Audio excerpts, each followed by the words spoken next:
এইবার দেখো আর একটা খুব ডেঞ্জারাস ভেরিয়েবল নাম আছে, দেখো সেটা হচ্ছে এক্সটেনিয়াস variable.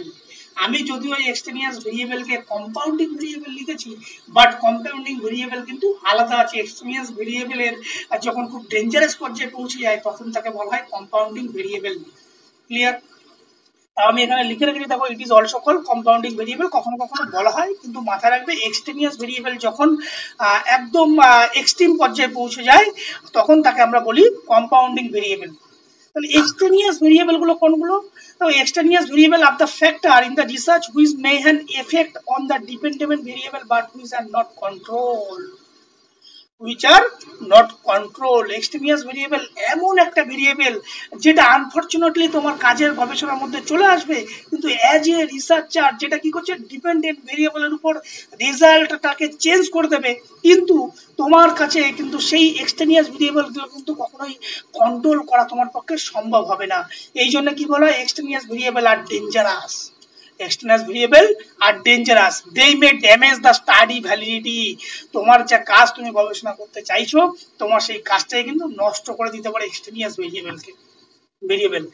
In the other words, these all are the variable which are not independent variable but could affect the result on experiment. এটাকে বলছে যে এগুলো কিন্তু ইন্ডিপেন্ডেন্ট ভেরিয়েবল নয়, কিন্তু এইগুলোর ফলে এক্সটেনিয়াস ভেরিয়েবলের ফলে কিন্তু তোমার রেজাল্টের মধ্যে কিন্তু একটা ব্রাড চেঞ্জেস আসতে পারে। হ্যাঁ, তোমার রেজাল্টে ডিপেন্ডেন্ট ভেরিয়েবলের রেজাল্ট কিন্তু চেঞ্জ করে দিতে পারে এক্সটেনিয়াস ভেরিয়েবল।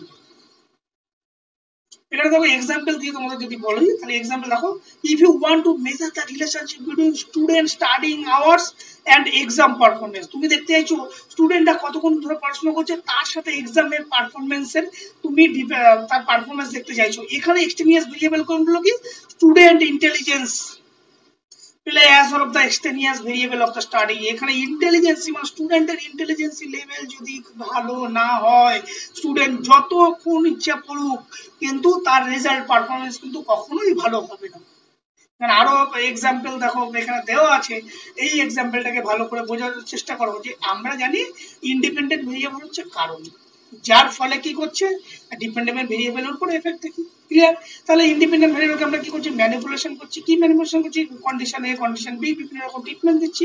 ডিপেন্ডেন্ট ভেরিয়েবল এখানে কিন্তু আউটকাম পাচ্ছি, আউটকাম এ আউটকাম বি, এই কন্ডিশনের পরিপ্রেক্ষিতে কিন্তু আউটকাম গুলো পাচ্ছি। কিন্তু এই যে এক্সটেনিয়াস ভেরিয়েবল আদার্স যে ভেরিয়েবল যেটাকে তুমি কন্ট্রোল করতে পারছো না, সেই ভেরিয়েবলে কিন্তু আবার এফেক্ট করছে। কার উপর এফেক্ট করছে, ডিপেন্ডেন্ট ভেরিয়েবলের উপর এফেক্ট করছে।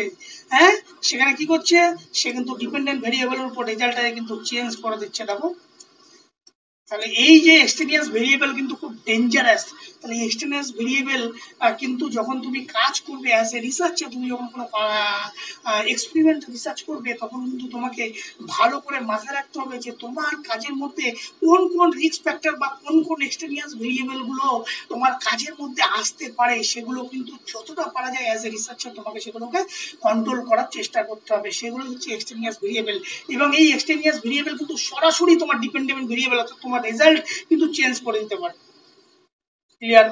এইবার দেখো এছাড়াও আরো কতগুলো ভেরিয়েবল আছে যেগুলো বিভিন্ন নামে পরিচিত, categorical variable, discrete variable, dummy variable, confounding variable, ordinal variable, latent variable, continuous variable. এছাড়া আরো ভেরিয়েবল আছে, সেগুলো আমি তোমাদেরকে একদম সুন্দর নোটস আকারে তোমাদেরকে আমি দিয়ে দিচ্ছি একটু পরে, সেগুলো তোমরা একবার পড়ে নেবে। পড়ার পরে যদি কিছু বুঝতে না পারো তখন আমরা বলবো, সিম্পল ভাবে লেখা আছে, ইজিলি তোমাদের বুঝে যাওয়ার কথা।